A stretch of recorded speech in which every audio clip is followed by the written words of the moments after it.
Assalamualaikum warahmatullahi wabarakatuh dan salam sejahtera bagi kita semua. Perkenalkan, nama saya Heronima Devintarenda, NIM 190342 dari Universitas Widya Husada Semarang, jurusan Fisioterapi kelas 1A. Baik, sekarang saya akan menjelaskan mengenai tulang atau osteologi yang ada di wris. Nah, di sini yang pertama ada os ulnar, ada os radial, dan os karpal yang meliputi SLTP HCTT, yaitu ada os capoid, ada os lumatum, ada os triquentum, ada os pisiform, dan yang meliputi HCTT yaitu ada humatum, ada capitatum, ada trapezoid, dan ada trapezium.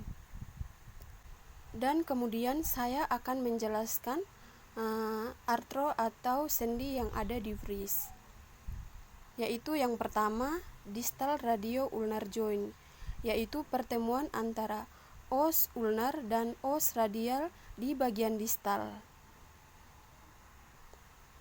Kemudian ada intercarpal joint, kemudian ada midcarpal joint, yaitu pertemuan antara os karpal di bagian medial. Kemudian ada carpometacarpal joint, yaitu pertemuan antara os karpal dan os metakarpal. Kemudian ada interpalang joint. Kemudian ada metakarpal phalangeal joint, yaitu pertemuan antara os metakarpal dan os palang. Kemudian ada distal interphalangeal joint, yaitu pertemuan antara os palang di bagian distal. Kemudian ada medial interpalang joint, yaitu pertemuan antara os palang di bagian medial. Kemudian ada proximal interpalang joint, yaitu pertemuan antara os palang di bagian proksimal. Kemudian ada proximal distal phalangeal joint, yaitu pertemuan antara os palang di bagian proksimal dan di bagian distal. Baik, selanjutnya saya akan menjelaskan mengenai otot atau miologi yang ada di wris. Nah, di sini yang pertama ada abductor brevis,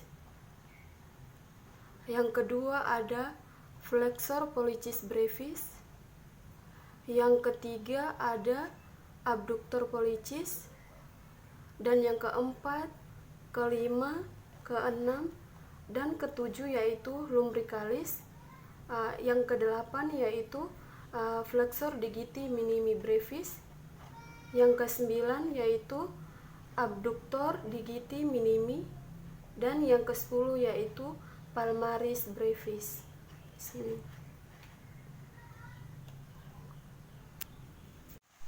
Kemudian ada otot penggerak, yaitu otot penggerak fleksi, yaitu flexor carpi ulnaris, flexor carpi radialis, dan palmaris longus.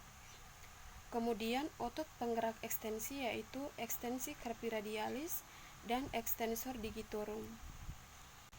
Kemudian otot penggerak radial deviasi, yaitu extensor carpi radialis longus dan extensor carpi radialis brevis. Kemudian aduksi pollicis longus dan flexor carpi radialis. Kemudian untuk ulnar deviasi ada flexor carpi radialis dan extensor carpi ulnaris. Dan untuk fleksi finger ada flexor digitorum superficial dan flexor digitorum profundus. Kemudian untuk ekstensi finger ada lumbricalis, ada extensor digitorum dan extensor digiti minimi. Kemudian untuk abduksi Finger ada dorsal interose yang ada di posterior, dan untuk abduksi Finger itu ada palmar interose. Baik, yang selanjutnya saya akan menjelaskan kasus-kasus yang ada di URIS. Kasus yang pertama itu ada carpal tunnel syndrome atau yang biasa disebut CTS. Nah, itu adalah kondisi nyeri berupa kesemutan atau mati rasa pada pergelangan tangan atau sakit bila diketuk pelan. Nah, etiologinya yang pertama, penyempitan terowong karpal yang menghimpit saraf medial atau perubahan ligamen. Nah, yang kedua, menggerakkan wrist berulang dan sama ketika mengetik, ketika menulis, atau menggunakan mouse. Nah, cara penanganannya yaitu ubah gaya hidup dan mengurangi tekanan pada saraf median. Kasus yang kedua yaitu rheumatoid arthritis atau RA jari-jari.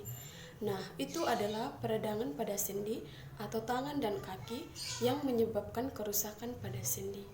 Nah, etiologinya yang pertama yaitu sendi yang terus-menerus melakukan gerakan statik.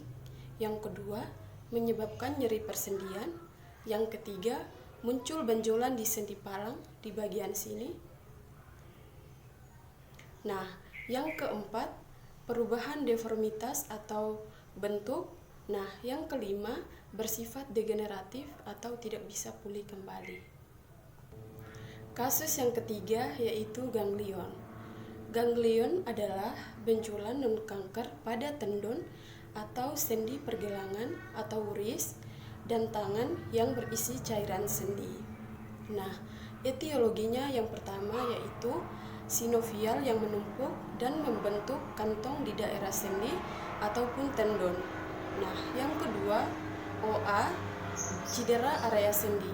Nah, yang ketiga, nyeri dan menghambat lingkup gerak sendi. Nah, biasanya itu benjolannya muncul di bagian sini ataupun di bagian sini. Bisa juga di samping, bisa juga di tengah. Nah, cara penanganannya yaitu dioperasi atau diangkat. Kasus yang keempat yaitu tenosinovitas. Tenosinovitas adalah peradangan atau bengkok pada tendon ibu jari dan selubungnya atau dikenal dengan gummus thumb. Etiologinya yang pertama yaitu idiopatik, otot yang bermasalah dan terkena penyakit RA maupun cedera. Nah, tenosinovitas juga memiliki patologi. Nah, patologi yang pertama yaitu nyeri pada pangkatan, yang kedua kesulitan menggerakkan thumb dan bengkak kemerahan. Nah, cara penanganannya yaitu yang pertama tapping selama 4-6 minggu, dan yang kedua kompres dengan es batu atau minum obat pereda nyeri. Kasus yang kelima yaitu Tiger Finger. Tiger Finger adalah perubahan pada tendon flexor atau saat fleksi palang tidak bisa ekstensi sendiri pada palang. Nah, etiologinya yaitu adanya penebalan pada tendon flexor digitorum atau benjolan di palang median. Nah, cara penanganannya yaitu mengistirahatkan jari tangan dengan bebas khusus atau bila semakin parah dapat dilakukan tindakan operasi. Kasus yang keenam yaitu Dupuytren. Dupuytren adalah penebalan dan kontraktor pada jaringan kulit di telapak tangan atau sejenis kepala dan membuat jari-jari tertekuk ke dalam bila sudah parah. Etiologinya yang pertama yaitu idiopatik, yang kedua umum terjadi pada penderita diabetes, epilepsi, dan infeksi HIV. Yang ketiga tidak menular dan menimbulkan nyeri. Kasus yang ketujuh yaitu SRN atau handcuff neuropathy. Nah, itu adalah kelainan pada fungsi saraf di tangan. Nah, kasus ini hampir sama seperti di De Quervain, tapi beda penyebabnya. Etiologinya yaitu masalah pada nervus radialis. Nah, sedangkan patologinya yaitu nyeri menjalar sampai ke jari dan tetap terasa nyeri meskipun kondisi diam. Kasus yang ke-8 yaitu ulnar impaction syndrome atau biasa disebut ULS. Nah, itu adalah kasus di mana tulang os ulnaris lebih panjang daripada os radialis. Nah, patologinya yaitu terhambat atau gerakan palmar dan dorsal, fleksi dan ulnar deviasi. Dan cara penanganannya yaitu pembedahan atau operasi. Kasus yang ke-9 yaitu claw hand. Claw hand adalah jari-jari keriting karena kecacatan fisik. Nah, etiologinya yaitu yang pertama, kerusakan pada nervus ulnaris, yang kedua, trauma pada C8 sampai TH2, yang ketiga, karena penyakit kusta. Kasus yang ke-10 yaitu brachial flexus. Brachial flexus adalah kondisi di mana tangan tidak bisa dorsal fleksi. Nah, etiologinya yang pertama yaitu kerusakan pada saraf medianus, radialis maupun ulnaris. Yang kedua, ataupun C5 sampai TH1. Demikian yang bisa saya sampaikan. Apabila ada kesalahan dalam penyampaian mengenai materi di video tersebut, saya mohon maaf. Semoga bermanfaat dan terima kasih.